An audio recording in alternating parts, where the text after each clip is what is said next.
Bom, galera, nesse vídeo, ainda falando de efeitos, eu vou mostrar como a gente consegue delimitar um efeito que a gente aplicou. Então vamos supor que nessa imagem aqui, onde eu tenho esse cara surfando, eu queira criar um desfoque em toda a imagem, menos no surfista. Então eu venho aqui no meu painel de efeitos e vou jogar um efeito de blur, no caso um efeito de blur gaussiano. Então Gaussian Blur, pego o efeito arrasto e coloco aqui o tanto de desfoque que eu quero na imagem. No caso, ele já desfocou dessa maneira. E aí, para eu começar a delimitar esse efeito, eu tenho as opções de máscara aqui em cima. Então, eu posso criar uma máscara elíptica, né, redondinha. Eu posso criar um retângulo, ou então eu posso criar ele de mão livre. Eu venho com a canetinha e vou colocando ali o desenho com que eu quero essa máscara. Tranquilo? Então, no caso, se eu clico nessa parte elíptica aqui, ele vai criar uma bolinha. Notem que fora eu não tenho efeito, mas dentro eu tenho o efeito aplicado. Então, eu vou diminuir o tamanho dela. Então, com a própria ferramenta de mover, se eu venho aqui nas extremidades, onde eu tenho os pontinhos, eu consigo diminuir e jogar o ponto para onde eu queira. Vou diminuindo. Deixei ele mais redondinho aí, ó. A bolinha, e aí se eu jogo no meio do efeito, eu consigo mover ele para qualquer região do meu footage. No caso, eu vou colocar ele aqui em cima do meu surfista.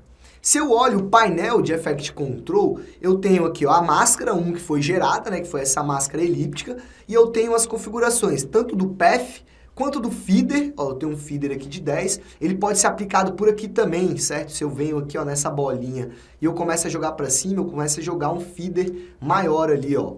Consigo regrar ali, ó, o tamanho, enquanto esse feeder vai trabalhar aqui na minha imagem.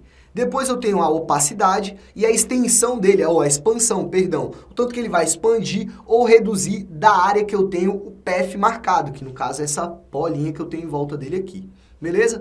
Logo embaixo dele eu tenho a opção de inverter. Então eu consigo, invertendo, né, agora ter toda a minha área de fora desfocada e só a área de dentro aqui focada.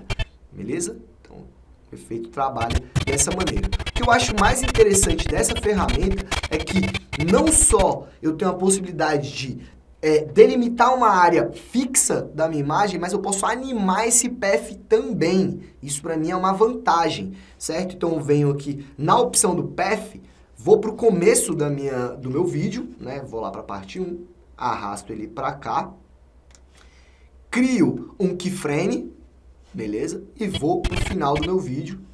Opa, voltar só um framezinho aqui. Clico lá na máscara para ver onde ela tá e marco ela aqui certinha. E aí ele vai fazer essa animação. Como mais ou menos no meio do vídeo aqui, ó, ele foge, eu vou seguindo ele até ele ficar em foco bonitinho. Então vejo, daqui para cá ele saiu. Então, e agora ele já tá seguindo o meu surfista bonitinho aí, certo? Da mesma maneira manual que eu fiz ele seguir, que eu fui clicando na parte do path e fui fazendo ele seguir todo o surfista, eu consigo fazer isso de maneira automática também, certo? Que é mais uma vantagem de trabalhar com essa ferramenta. Então eu vou usar essa outra imagem aqui, ó, só para poder mostrar. Então eu vou jogar o mesmo efeito gaussiano, certo? Vou desfocar ele aqui. Vou colocar ele mais ou menos nesse ponto e vou criar com a caneta agora para vocês poderem observar. Clico a caneta aqui. Quero só essa areazinha, vou inverter. E aí, o que que eu faço? Eu posso vir e só clicar ou ir no frame a frame com esse cara aqui, ó. Então eu vou frame a frame, ele vai marcando esse caminho, ou então clicando nesse play, ele vai dar um play e vai marcando todos os pontos ali para mim. Qual é a vantagem e desvantagem disso? A vantagem é que você não vai precisar mexer, ele vai fazendo, certo? Ele vai seguindo a linha de raciocínio ali e vai guardando essa informação do movimento. A desvantagem é que ele é criado frame a frame. Então, por exemplo, se ele fugir um pouco, né, o track, né, no caso, que ele faz, então você vai ter que refazer esse track indo manualmente aí ou deletando todos os frames. Então, é bom e não é, né? Então, só para vocês verem ele funcionando, eu clico aqui, ele já vai criando o processo para mim, ó. Notem que para eu parar o processo, ou eu paro ele completamente, ou que ele vai parar aqui o tanto de frames que ele fez, ou eu deixo ele concluir aí para ver qual foi o resultado final que o Premiere chegou. Então, se a gente observar aqui agora, eu tenho o cara, ó. Então, ele segue até bonitinho boa parte do material. Então, eu cliquei daqui para cá, ó. Ele segue bonitinho ali o material, ó.